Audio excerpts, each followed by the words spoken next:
yung 7M mo? Ay, nakakatawa yun! Sabi ko nga magsasahod reveal ako.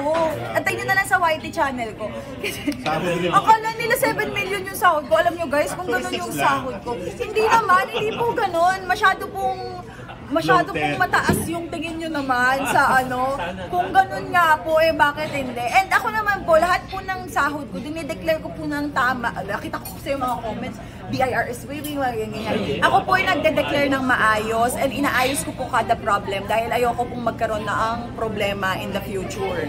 At especially may mga anak ako, hahayaan ko pa bang bitbitin ng mga anak ko yung magiging problema namin in the family. Kaya hanggat maaaring isettle.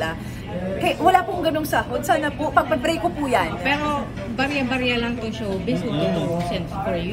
Grabe naman yung barya-barya. Ano lang, siguro yung pag-enter ko ng showbiz, hindi money yung nilulok ko dito.